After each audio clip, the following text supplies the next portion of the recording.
Hi, welcome back. Okay, so today our plan is to answer the age-old question, the question all math teachers are often plagued with. The question of when will I, or anyone for that matter, ever use this? I hope you read that in a really whiny voice. Seriously. If you're asking yourself, how is this useful? Then you've come to the right video, as it would turn out. Because today we're going to look at some applications that are practical to help understand when this math that we're talking about can be used. Now, if you're thinking, I'm never going to use this, it doesn't matter. Okay, that's fine. But I will mention that I am a math teacher, and right now I am using video and audio software to make a video of my lesson in my kitchen.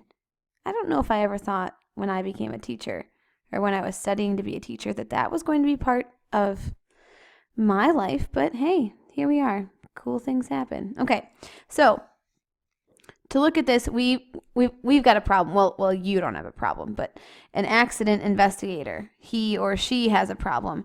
And the problem is that they need to determine how fast a car was traveling just prior to an accident in a parking lot using this model, as it would turn out.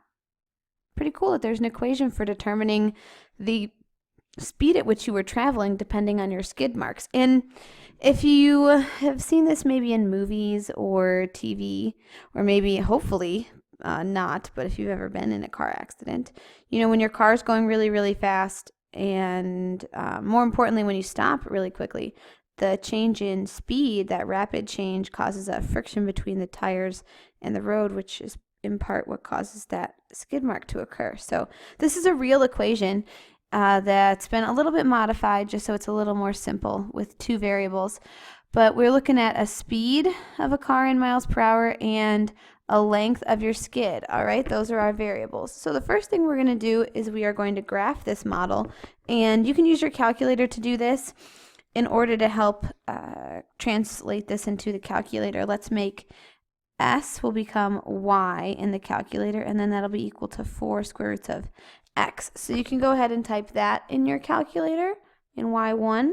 And then if you go to the table, you should notice, first off, let's go back and let's just notice the graph you were given. Okay, this graph that you were given is in quadrant 1 only. That should make sense because quadrant 1 is where all the positive things happen. And hopefully you can recognize that speed and skid marks can't be negative. You're not going to have a negative 5-foot skid mark. You're going to have a 5-foot skid mark, okay? So since these are only going to be positive, we only need to deal with values as small as 0. And if the skid is 0, then most likely you were also going 0, all right? Skid in feet over here, and then miles per hour over here. So let's take a look. I think in the table, if you look at your table, by the way, you should have your calculator out. You want to make sure you know how to type this into the calculator, not just me. All right. So if you look, it looks like at 1, we're at 4 feet.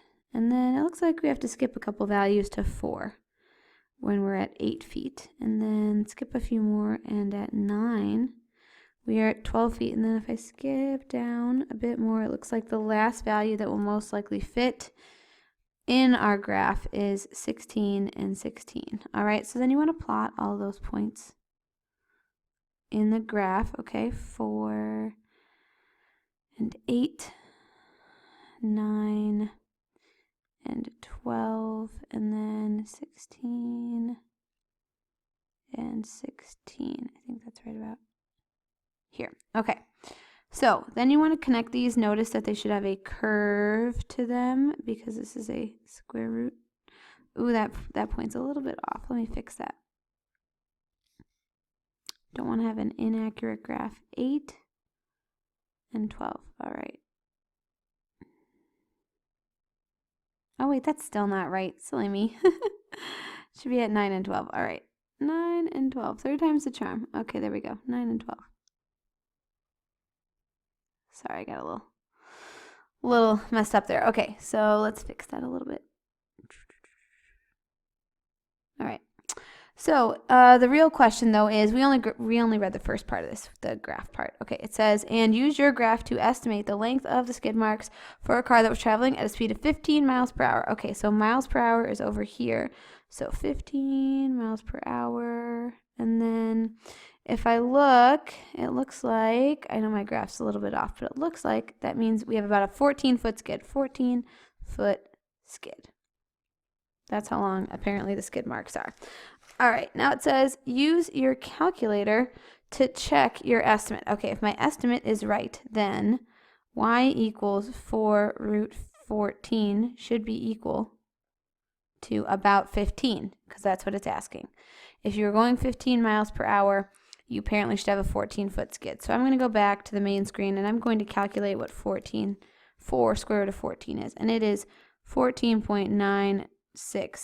So that's about 15 miles per hour. I'd say that's pretty much 15 miles per hour. Now, the real question is, the actual length that the investigator found was 20 feet. That's longer than the skid in parts A and B. So was the car traveling faster than the speed limit? Most likely, because the skid is longer. But let's confirm. We want to prove that we know what we're talking about. So y equals 4 square root of 20 is about 17. Let's double check this. I'm pretty sure it's 17, almost 18. 17.88 miles per hour. So yeah, is 18, about 18, greater than 15 miles per hour? Yes, that's bigger. This person was definitely traveling faster. This person was speeding. Not by much, but still speeding. So, why is that important? Well, an accident investigator is going to use that information to determine if the person that caused the accident was breaking the law when that happened, okay? Because it's not just did you get into an accident, it is could that accident have been prevented had you been driving the speed limit, which is totally possible. At the very least, your skid would have been shorter, and for all you know, that the shorter skid would have prevented you from hitting the other car because you wouldn't have needed as much stopping distance, all right? So that's where that comes into play. All right, another example. So biologists have found that the shoulder height of a male African elephant, very specific male African elephant, can be modeled by this particular equation, where T is the elephant's age in years. Okay, so you can graph this model if you feel so inclined. Notice that it's a cube root. That's important. So the first question says, what's the domain and range of the function without any application to it? That means no application. That means just what's the cube root of x look like? What is the domain and range of that function? Hopefully you remember from your previous lesson that the domain of this function, which looks something like this curve that I'm drawing you right now, the domain of that function is all real numbers because it goes on forever to the right and backwards to the left.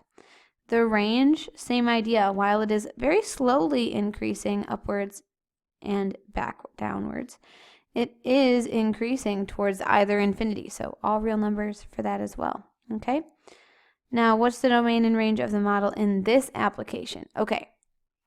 This isn't talking about if you graph that equation in your calculator, because the graph's going to look somewhat similar. What you have to think about is the same thing we thought about in the stopping distance example. Are there values that just don't make sense for an elephant's height?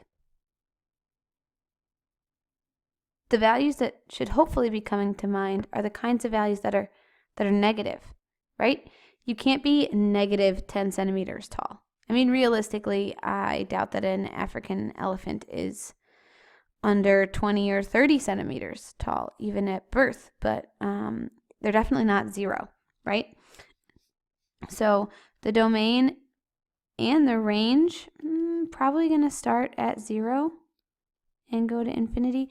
Now, again, infinity, that's a little bit of a stretch. I mean, African elephants don't grow infinitely tall. If they grew infinitely tall, then there'd be no space left on the earth for us if the elephants could grow forever and ever.